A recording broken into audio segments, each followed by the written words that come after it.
Hey FTMBrotherhood, it's Kale. I was gonna wait until next week to make this video, just because I just had top surgery 2 days ago. But I figured I'm kind of up for making it right now. So here I go. So this week's topic, this week 6, is the workplace and school. So yeah, do the workplace first. Sorry if I talk a little slowly. I'm in quite a bit of pain, but I'm working on it.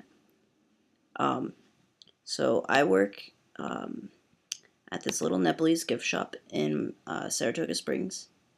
I've been working there since May, or April actually, this year. And so to put it in context, I came out March of this year. And so I actually, when I applied for a bunch of jobs, I didn't know how to do it. I didn't know whether or not I should come out at work. And so I actually just applied with my old name, because that's what all my references were with. And so I got my job, and I realized over time that I needed to eventually come out to my boss, because I was referred to as she and I was referred to as my old name, and it made me very uncomfortable. And so there was a break between school and summer, and I went home for 2 weeks. And then when I came back and started working, I decided I just needed to suck it up and come out to her as trans. And there's actually quite a language barrier between the two of us. She's Nepalese and I'm, American, and I speak English as my primary language. So we had a bit of difficulty connecting. And so I explained to her that I'm a trans guy, and that didn't really mean much to her. And so I nicely explained that I prefer the pronouns he and him, that I go by the name Kale and Caleb, and that I feel more comfortable in myself with a male identity.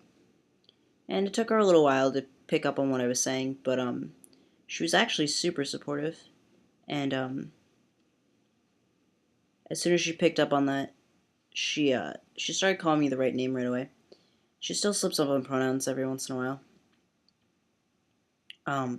She calls me she, and but the thing is, over the summer, I would get really depressed at work because it's a very customer-based work situation, and so I would get frustrated that I would be mispronounced, and she was always super nice about it, and she'd say, don't worry about it, eventually people will get it right.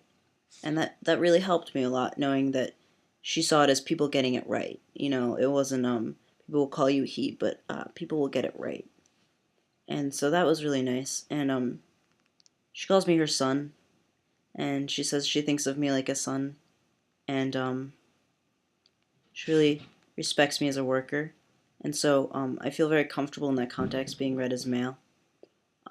She also compliments me very often on like my appearance. She says that I look more male, and so that makes me really happy. And so yeah, you can come in.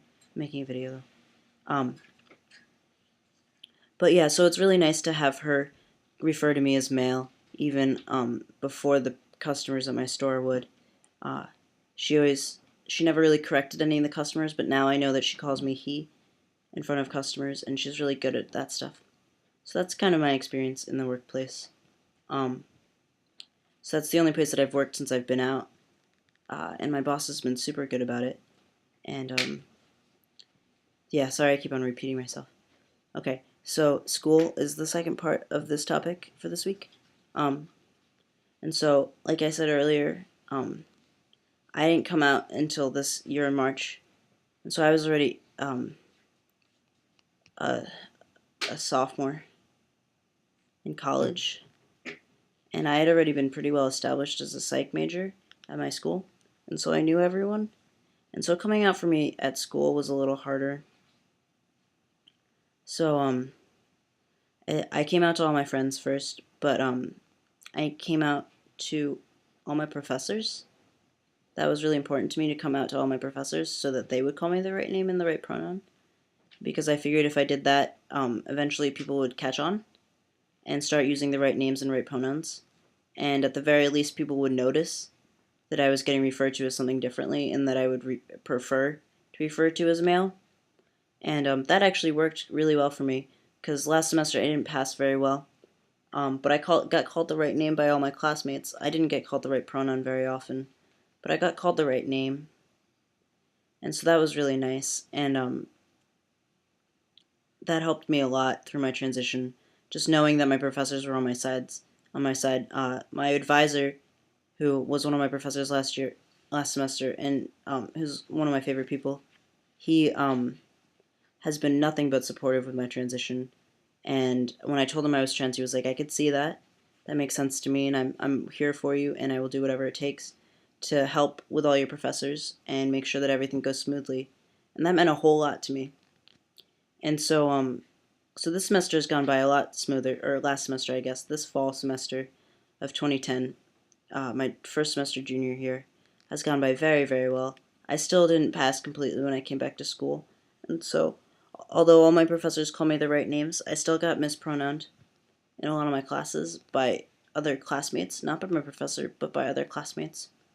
Um, and so I didn't correct people very often, but when it became relevant, I would certainly bring up my trans status.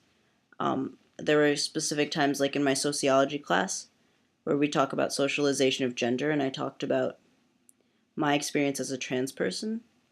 And so I felt like it was really important to do that within the classroom setting, not only to share my experience of socialization, but just to educate people about trans stuff, because not a lot of people know about a lot of trans stuff. So yeah, that's going really well, and it's really nice to know that at school, at the very least, all my friends are very tolerant people, because I was out as gay for a really long time, and so all of the friends that I made were LGBTQ friendly anyway, and I've always been I wasn't really androgynous, but I've always been pretty queer, and so like, and I don't want to say like in order to be friends with me, but like pretty much in order for me to consider you someone I'd like to be friends with, you have to be a pretty tolerant person anyway, of like race issues, sex issues, LGBTQ issues. It's very important to me. And so I didn't really encounter a lot of resistance in that in school. But it's nice knowing that because I came out so far into my career at Skidmore, that it's actually going to be impossible for me to go stealth. But I like that because that forces me to become comfortable with being out as a trans person.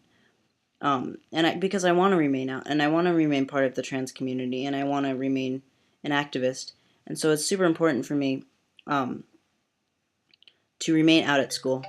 Oh, sorry, pain meds time. No shit. But I I feel very comfortable knowing that by the time I graduate college, um, I will have an M on all my gender markers, and I will be able to start graduate school hopefully um, as an out but completely passable trans guy. And so that's pretty much been my experience in the workplace and at school. Sorry, it's been kind of jumbled and I've been speaking slowly and I might have been repeating myself a lot, but I'm on a lot of payments. But I wanted to get that out there this week. So yeah, I will see you all next week to talk about my identity and how I identify. So yeah, have a really good week, guys, and I will see you all next week. Peace out.